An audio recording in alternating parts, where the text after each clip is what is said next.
Hi. Since last filming, two adventures have happened regarding re-verbing time.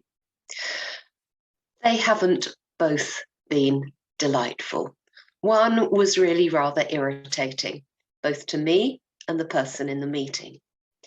But just to recall and recap, last period, I'm going to say week, we are trying to, or I am trying to remove the nouns that describe time, because we've made time into such a big thing, and it's not, it's fluid. So the invitation was to replace words that describe time with, well, what I now know are adverbs. Words like soon, now, urgently, shortly. But I didn't have that vocabulary when I started. So we are going to rewind time.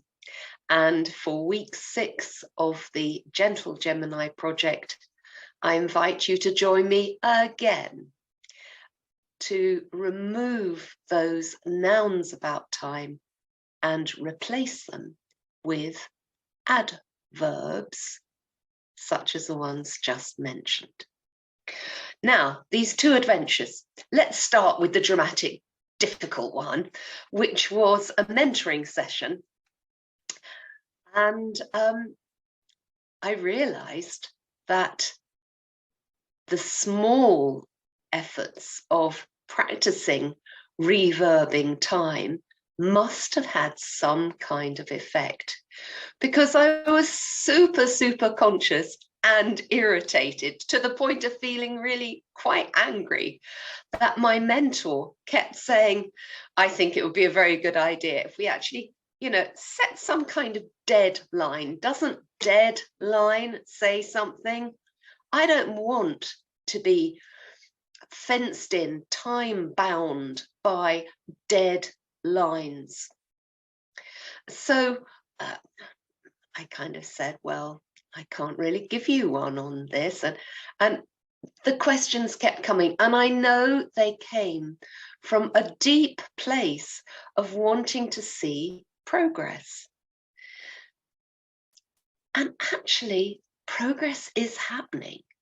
And what tasks are urgent, my nature knows very well, thank you. And in fact, I want to hone that instinct for sensing and actually giving myself the time, which isn't giving myself the time, it's giving listening space to knowing what is appropriate to do or not do now or soon. And of course, there are some things which are time sensitive. And time sensitive is a great phrase, because there are surprisingly few things, but the rest of society and the system is time bound. And to fit in with even function in any kind of normality, it's necessary to have and recognize and honor that right now there are time sensitive things like appointments. So, but surprisingly few. As my father reminded me when he accused me of pushing him around to try and get him to have lunch and get up and sit down for lunch.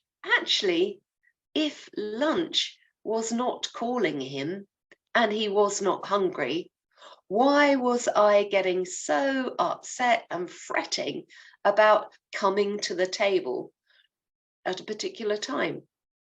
Put the meal in the oven, there it is. When you want your lunch, it's there. There's a great liberating of domination that can come from reverbing time.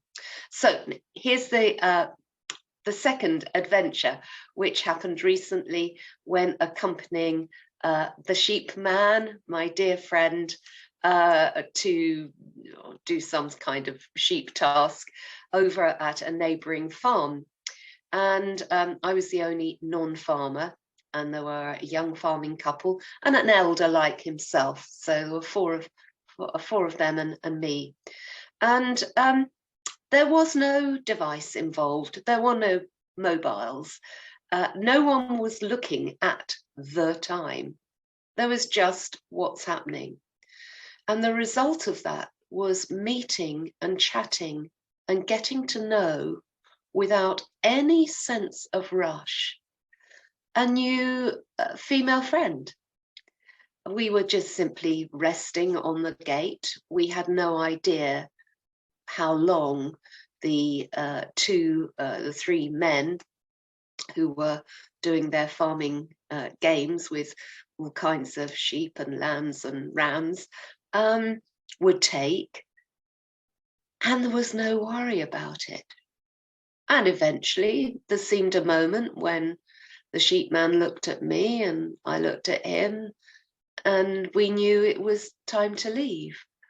And then we looked at the sky and realized, yeah, we need to get a wiggle on now, because the sun is beginning to set. Now, none of that language I've just used referred to clock time or linear time. And it was a glorious afternoon and then led into the evening. So it seems to me that nature, particularly place and the space to observe when someone's perhaps feeling fidgety, or the sky has changed, or the insects, there's midges arriving. Oh goodness, we know by the midges. Yes, they're coming.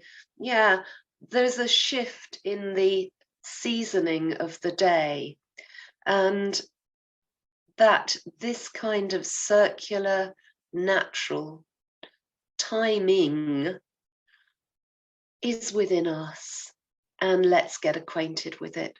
So your invitation for this next, I'm going to say week, until some point in the future, until we next meet on a YouTube video, or longer if you wish, you see. Why should I put a boundary on you?